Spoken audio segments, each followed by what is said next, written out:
Okay, good. Just a little bit more about me. I'm a strategy and partnership sort of guy focused around the world in automated vehicles generally. And so I keep track of all the trends going on and how those interact. I work with vehicle manufacturers. I've done some work for trucking fleets, for car companies, etc. So I'll leave it at that for now. Can you advance the slide, please? So what I'll start with very briefly is the domains of automated driving, because it's important to understand that it's very different across the three domains. Of course, we have the traditional passenger car market. These vehicles are privately owned, typically very low utilization, sitting parked somewhere most of the time. Next slide shows waiting on the slide, shows the robo-taxi world, an idea that didn't exist 10 years ago, actually, and now it's really hitting the world, providing services to people all over the world in terms of ride-hailing services now, and then this will evolve to robo-taxi. So that's a fleet-owned operation. The next slide gets into the heavy truck world, which, as we know, is fleet-owned, high utilization. And next slide, please. So there's some interesting synergies here in the technical development. Certainly there are vehicle manufacturers that make both cars and trucks, and they're very involved in the automotive or in the automated world. Daimler is a good example, Volkswagen. And then if you can click, we also see car manufacturers that have gotten into the robo-taxi world. One more click. And of course, several car companies that do all three. So these interactions are very important and very synergistic. Next slide.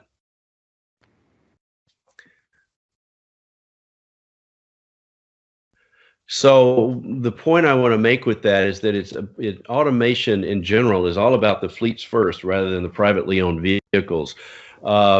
Being truck fleets, you understand that the issues there are more about return on investment than absolute cost of the vehicle. And the hands-on skilled staff that you have now can also be, you may be hiring new people with different skills, but they can provide software upgrades, system safety certification, the kinds of things that don't happen with a privately owned vehicle. My top bullet refers to the operations area, since automated vehicles will come out with limited capability initially. They need to be in more simple environments, and so with the fleet situation, you can do that.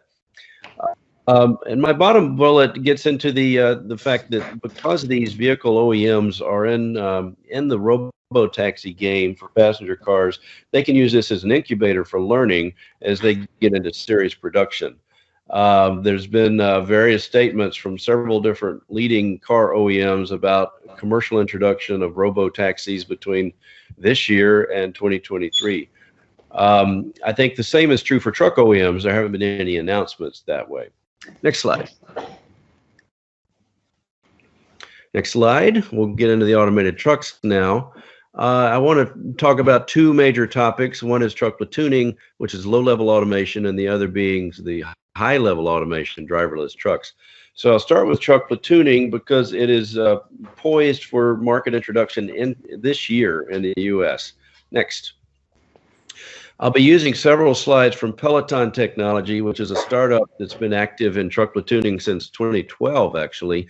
They are, being a startup, they have a lot more public information out there, so they have more slides that we can look at. Plus, I am also an advisor of Peloton, so I think their material is representative of what's happening across the industry, at least relative to North America. So the key message with truck platooning, of course, is fuel savings based on drafting, very close following. The numbers that are typically quoted across the industry are a combined savings of 7% for a two-truck platoon, 10% in the rear truck, as you would expect. That's where the greatest benefit is. 4.5% in the front truck, based on the less turbulence being behind the front truck.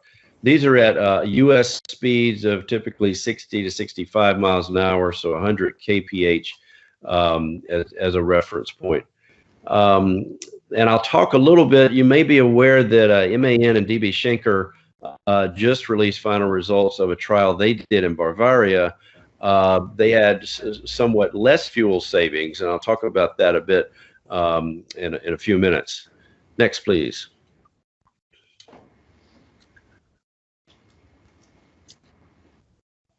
So the key aspect is vehicle-to-vehicle communications. I'm not going to go into this too much technically, but the idea is basically connected braking, constant communication. The rear truck is mimicking the front truck in terms of the throttle and brakes. It's a very involved process to set a safe gap. And the last point on intelligent ordering is very important. There's knowledge that can be gained as to which truck might have the best braking capability, and naturally that truck should be in the rear of the platoon. Maybe the capability is best because one truck is loaded and one is not, something like that. So that's part of the approach by Peloton, and I think others will probably do the same. Next.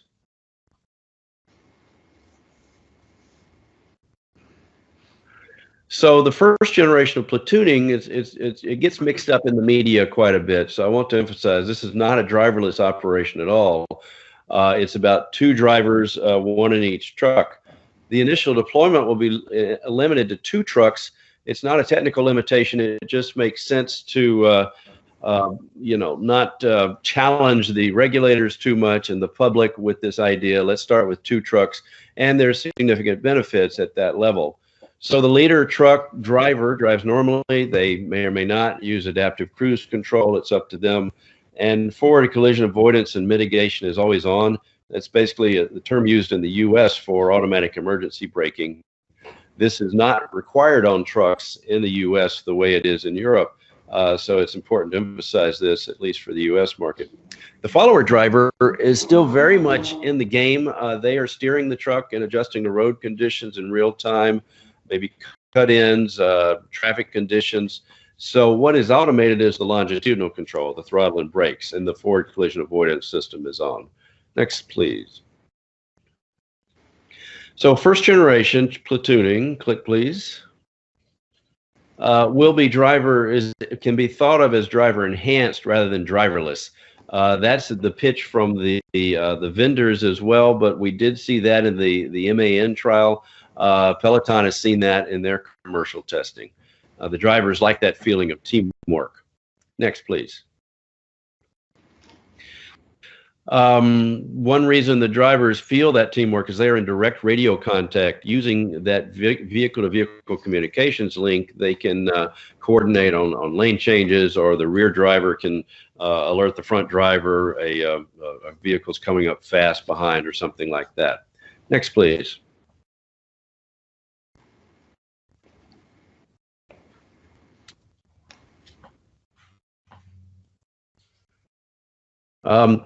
So there's a lot of information here. You can, look at this later. The whole point is that there's a very fundamental base set of equipment that needs to be on the truck to make it safe enough to work with the platooning software. The aim is that the truck is safer at all times, and whether platooning is running or not. So I won't speak to all of these, but one of the most important is in the bottom left, the air disc brakes, which is not common in the US market. It's more and more common, and I know it is common in Europe. Air disc brakes are much more predictable in terms of their performance and hard as well as light braking, and it makes it much easier to estimate the appropriate gap. And I think I'll just go ahead to the next slide now.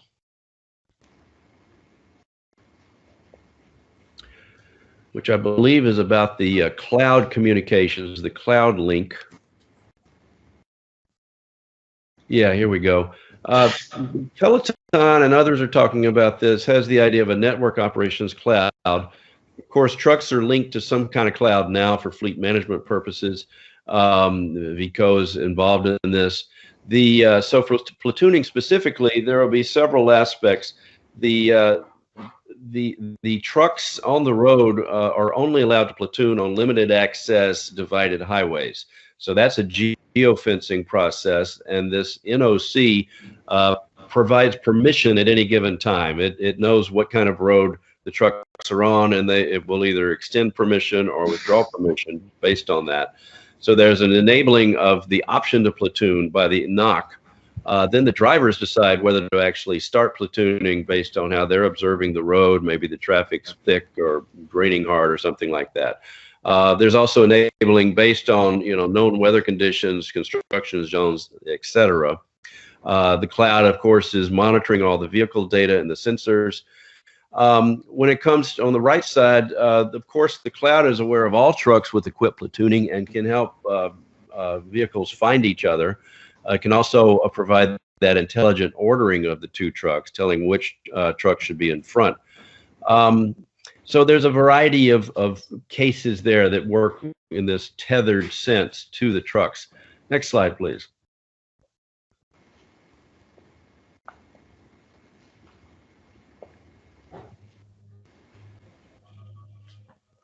The important thing to understand here, and I think there are some similarities with Europe, but I'd like to learn more about that from you. The top use case in the U.S. for the initial market is this idea of single fleet hub-to-hub routes. This is very common in the U.S. FedEx, UPS, and others do this. So I'm sure you're familiar with the concept. It's if you can go back, please. Familiar with the concept that the trucks are, the drivers are arriving in the same place every morning, and they get in their truck, they do an outbound load, they do a return load, and then they can go home at night. And this is very important to retaining drivers and addressing driver shortage issues. So given that the trucks are being dispatched together now by many of these fleets, there's no need to change the operations in terms of dispatching for platooning. And what you have is basically 100% utilization of the platoon capability on these trucks. They're working within a single fleet, so there's mutual trust between the drivers. There's identical maintenance procedures, etc. So this is quite a big market. This is how things will start, and eventually move on to what I call ad hoc platooning, where trucks can find each other on the road, maybe from different fleets, and there is a need, I think, for a third-party intermediary to do that. Peloton would like to be that intermediary. I understand the map maker here is working that as well. But this is how we'll start out. Next slide. The key thing out there is, the regulatory aspect. Is platooning allowed? The way it works in the U.S. is following distance laws apply. There are no federal laws about whether you can platoon or not. It's all about following distance. Some states have qualitative language saying to do reasonable and prudent safe following. Other states have numeric minimums. So state by state, this has been worked substantially by Peloton and Freightliner and others. And so now we see these states in green. There are 18 of them. Truck platooning is fully allowed in all of these states. There are no permit requirements, no restrictions, no definition that the trucks have to be in one lane versus another lane. It's really quite open. And you'll see the process is continuing. The items in yellow are they're still working the regulatory aspect there. From what I can see, there's no objection to platooning at the state level in the U.S. It's just a matter of their administrative wheels turning to provide full allowance. But this is clearly a large enough geography to launch the market. Next, please.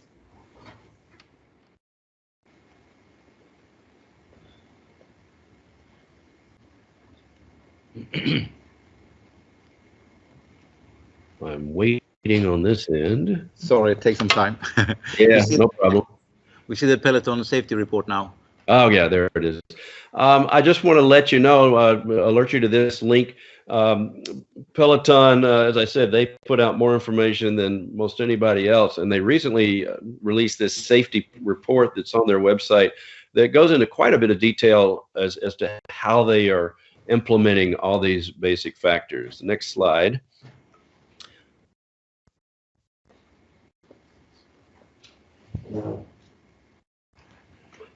So now to switch back to Europe and the learnings that were just presented last Friday in Berlin, and I was pleased to be there and learned quite a bit. Next slide. You may be aware of this project that ran during the last year. It was funded by 2 million euro from the German Ministry of Transport and Digital Infrastructure. MAN and DB Schenker were involved. This was done on the A9 in Bavaria. So the equipment involved here, system controlled brakes, throttle, and steering. So that's different from what's coming to market in the US, the steering aspect. The drivers had to keep their hands on the wheel, not from a technical perspective, but because of the prevailing law. The human-machine interface, as I mentioned earlier with Peloton, they also had a driver-to-driver direct voice communication, and they liked that team driving feeling. The on-road features were 3-hour freight runs from Munich to Nuremberg. They went for about 7 months of driving, 34,000 kilometers of data collection. So it's a good amount of data. The permit required a flashing yellow light on the roof of the cab when platooning. That's a topic that's discussed in the U.S. and so far is not being required. There's concern in the U.S. about sort of overly alarming the public about a system that is actually very, very safe. And the public can easily be confused and think maybe these are driverless trucks. So that's an ongoing discussion. The following distances were quite close, of course, compared to regular driving, 15 meters and 21 meters. Next slide. The findings are available on the web now. I just saw the MAN press release, and they have a couple of fact sheets. They get into some details, so that's online. Here's some of the findings in terms of the operations. The technology was highly available. There were no critical safety events, which is really quite important. The fuel economy improvement was measured as 4%. The journalists at the event on Friday saw that as a disappointment, given other higher numbers that have been talked about previously. This is a number that's as compared to a control vehicle, which had the most modern fuel economy features. So compared to a less costly truck or whatever, that benefit would be better. I think this was attributed mainly to the intensity of the traffic on the highway, as well as the permit for operating only allowed an 80 kilometer per hour speed versus 89 kilometers, and they created some additional traffic interference. Interestingly, as you would expect, the shorter the gap between the two trucks, the fewer the cut-ins. And this is some of the first data I've seen with a large data set as to what that looks like. So at 15 meters, 3.3 cut-ins per 1,000 kilometers. Then you can see that's up to 4.6 for 21 meters. There were comments made Friday that there was, some amazingly crazy, as they said, human drivers, car drivers that would cut in at these very, very small gaps. Next slide. Yeah. On the drivers, this was really one of the main findings. That the drivers, it was all thumbs up. They were very happy.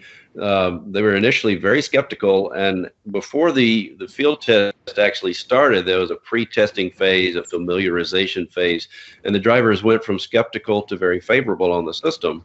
Quite unusual. One quote was, "The driver loved it. The system reacts before my foot even comes off the accelerator pedal," for a rear driver who will see the brake lights of the truck ahead, but the system has already reacted. They preferred the smallest gaps, basically, because they would prefer not to deal with cut-ins. They found the press release says they found the cut-ins disagreeable, but not a huge problem because the system could handle it. And then there was extensive physiological studies that regarding the question of, is there too much monotony for the rear driver or maybe too much stress for either driver? And here's the answer. No degradation of driving ability at all was found compared to regular truck driving. So these are very, very useful results. We may see some results like this published in the US in the next several months. Go ahead, please.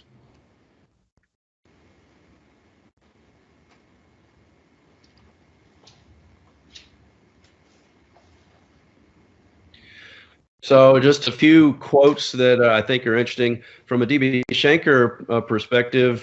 They said that this type of operation, two truck platooning, would be appropriate for 40% of their network.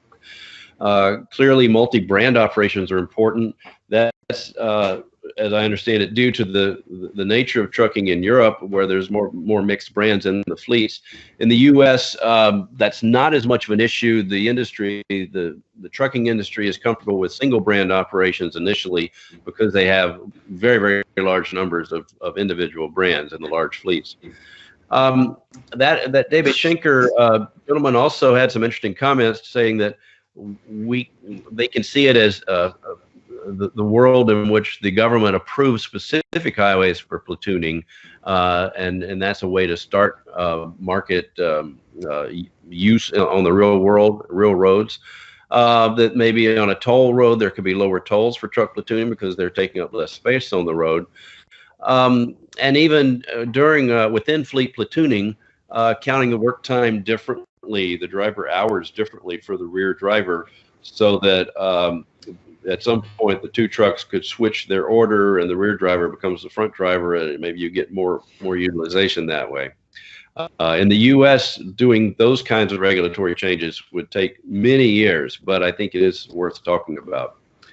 The MAN CEO was there. Of course, they got the journalist question, what's the introduction day platooning? And he said, well, maybe 22, 23.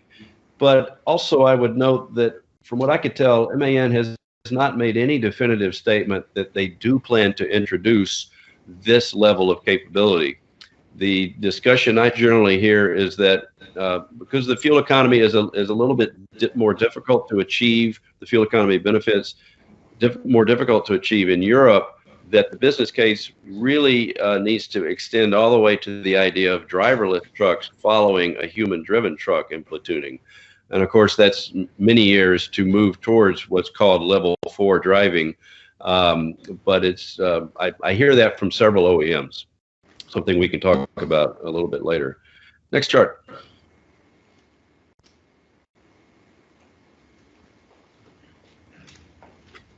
So when it comes to market introduction, as I've said, there's the need for cross-brand platooning within the European market.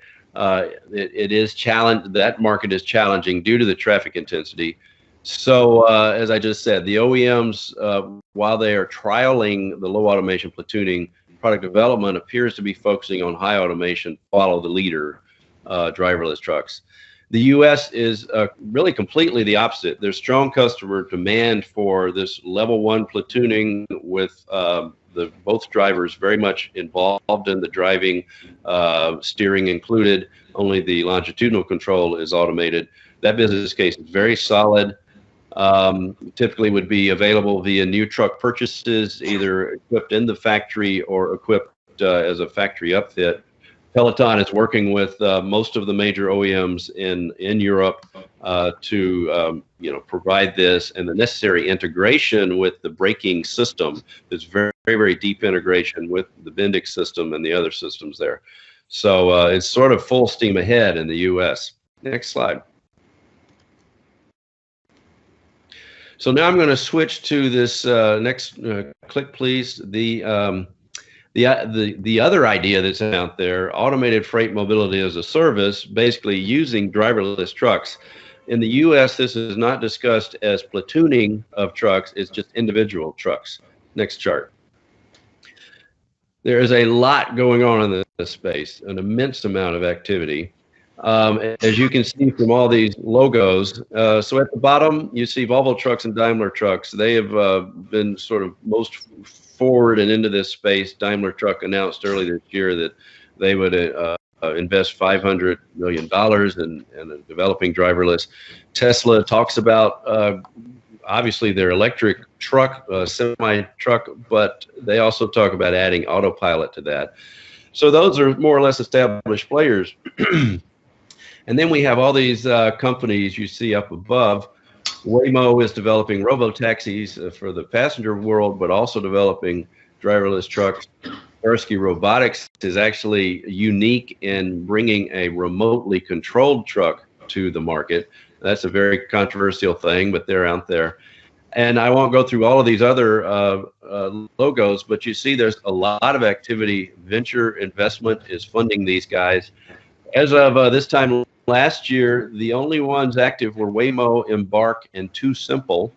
So they're considered the old guys now. Starsky was active as well. And then these new ones you see where have come in the last 6 or 8 months. So it continues to be very active. Next chart. Of course, this is driven by the business case of not paying a driver for moving the load. The idea here is a exit to exit model or ramp to ramp model. That's seen as the low hanging fruit. So human drivers would be involved on either end to get the load from the distribution center to the side of the highway. Then there's a transfer yard near the highway. The load is picked up by a driverless tractor that pulls the trailer all the way, hundreds and hundreds of kilometers. And then exits, and at the end, a human takes it again. So that's the exit to exit model. Next chart. So importantly, we could see commercial driverless truck operations on the road this year. Next chart, please. And to say a little more about that, this is because of the way robo vehicles are coming to the public roads. They're coming in very limited environments. So I could see one of these truck startups finding a place in the western USA, very low human or very low car traffic. Maybe it's in the middle of the night because of the low traffic, perfect weather, all of these things. So there could be, that's why I say I think it could come this year. The technology is maturing very quickly for that purpose. The truck developers, the robo truck developers are out there testing now, and they're running freight now with a safety driver monitoring the system. So there's still a human monitoring, but the truck is driving itself. So as they put on thousands and thousands of miles every day at this point, that's why I think we could see at least a very small scale truck, truly driverless truck deployment this year. Now, the numbers you see here, I'm not going to go through that. This is one company's calculation of the savings that you can get, not just driver wage, but some of the other factors as well. And of course, when you're not limited to driving hours of service, then you can move a load, in this example, across the USA in 2 days instead of 5 days, which is what an individual driver would take. Next chart.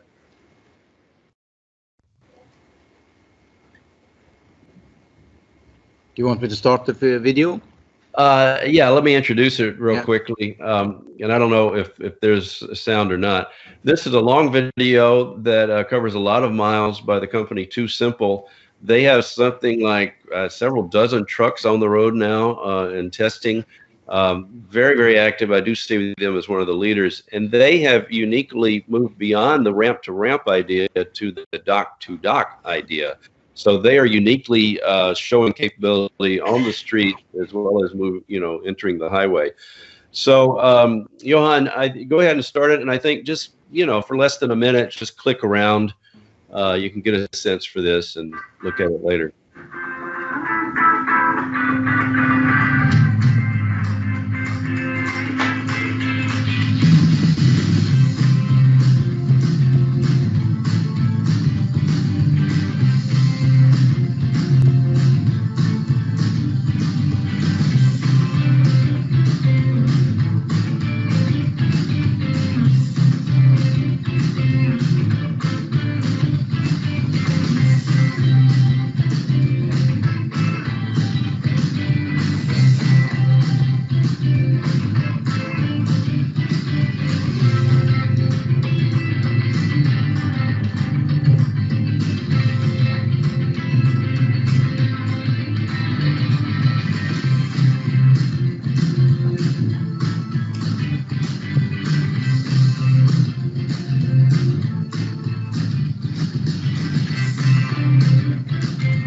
go ahead, click it into like halfway through, Johan.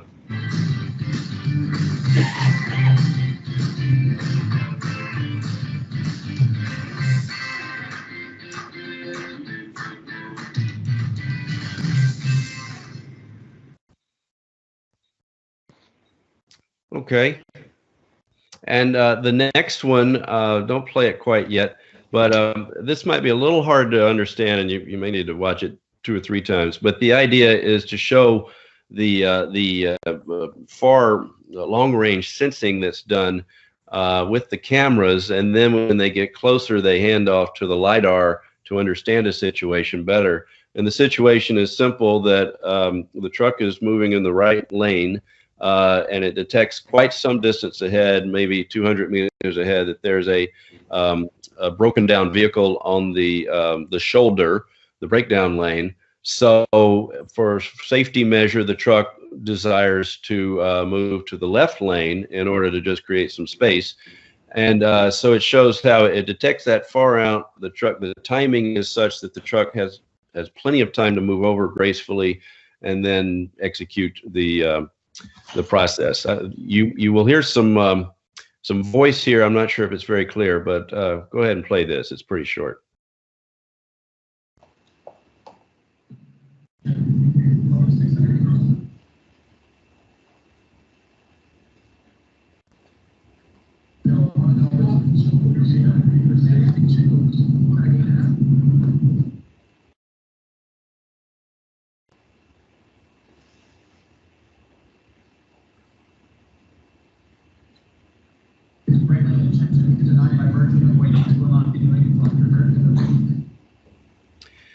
So the reason I wanted to show that, of course, there's videos from the other players too, but you know that maneuver you just saw emphasizes the fact that it's much more than just staying within the lane and adapting to any vehicle in your lane ahead of you. There's a variety of behaviors that good truck drivers do as well that increase safety, and these behaviors have to be there in these automated trucks. So I do want to touch on the regulatory factors that are out there. I think these 5 areas are key. Australia, of course, they have a lot of long haul trucking. They have a very orderly process underway to allow for highly automated trucks, cars, robo-taxis. So I think they can be a very important market in the future. China obviously can move quickly due to the nature of the government in enabling this. Various reports say it's the single largest market for self-driving cars. It's not, I've asked a lot of questions of people who understand China, and I'm still not sure how good of a market this is for self-driving trucks. But there is significant investment coming from China. This company, Too Simple, started in China. That's where the bulk of their investment has come from, and that's true of a couple of the other trucking companies. Now, my understanding of Europe is that change and allowance of highly automated vehicles will come quite slowly compared to the rest of the world, simply due to the type approval process and the global standards activities that have to happen at the level of the United Nations. So I think we will see it come to Europe several years after it's come to, say, Australia, US, China. Singapore as well, they have a very innovation-focused environment. The US is very, very interesting. At the federal level, the US regulatory approach is basically, if something is not prohibited, it is permitted. So because there's no laws previously passed that say you can't have an automated vehicle, it's actually allowed at the federal level. At the state level, it depends, but many of the states are fully allowing testing of automated trucks, automated vehicles, particularly Arizona, Texas. Things are very active there. And then the second sub-bullet you see there is that last October, the U.S. government updated its federal automated vehicles policy, which clarified the regulations on driverless trucks to say that they are completely allowed on public roads. The reason there was some lack or some confusion about whether they were allowed or not relates to drivers' hours of service times and other regulations that speak as to what the driver must do or not do, such as do a pre-trip inspection. And so the tech developers were saying, hey, what does this apply to my computer-driven truck? So the government clarified this by saying, nope, those human-oriented regulations do not apply if it's a driverless truck, which is really quite remarkable. Next chart. Okay, just wrapping up, if you'll click one more time. The way I like to think of all of this activity is like a wave and the need to surf a very big and very energetic wave. I'm not seeing my wave picture yet. It's there now. Okay. Yeah. So, you know, there's a lot of energy there. It's about harnessing that energy. It's about understanding the way that movement is happening. There's a lot of waves coming to a lot of shores right now when it comes to automated driving. And it's important to have the right equipment and to know what you're doing. There are certainly risks out there. I am concerned about the risk of safety drivers monitoring driverless trucks simply because those safety drivers could have a lapse in judgment or be distracted. That was certainly the case with the Uber robotaxi that had a tragic crash last year and killed a pedestrian. As I understand it, from my direct interactions with these startup companies, they're acting very professionally in this sense, but I do worry about that. So there's certainly risk, just like there is with taking a wave. We don't need any wipeouts, that's for sure. And as we go forward, let's hope we can ride these waves very expertly. And that's it. Thank you very much.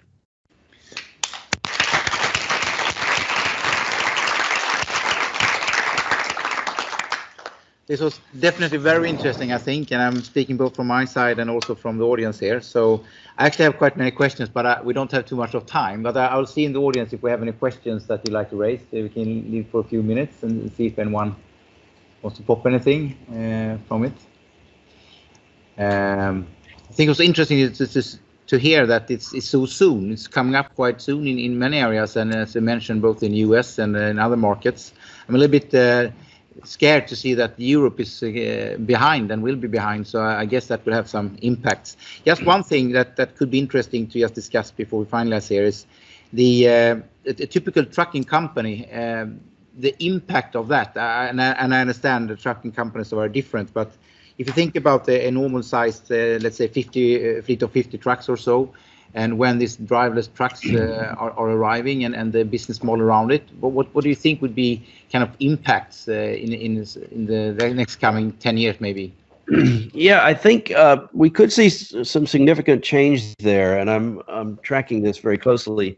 When you're the developer of this equipment, this capability for the truck to self-drive, there's so much skill needed to make sure those trucks are operating correctly, etc., the maintenance. And it could be that these tech developers will just start offering freight services themselves rather than trying to team with the existing freight companies, the existing fleets. And I've also been hearing from the truck OEMs that because of the liability that they would hold by putting a self-driving truck on the road, maybe they need to operate that in freight services as well. I don't know if you have been talking about that in your conference, but I'm starting to hear that. And of course, it would be a massive shift in the trucking industry and something to pay attention to. So if you take any ride in Sweden, for instance, it's a little bit that way to go. So, so they are kind of building up the kind of ecosystem and the trucks, and then they offer the freight.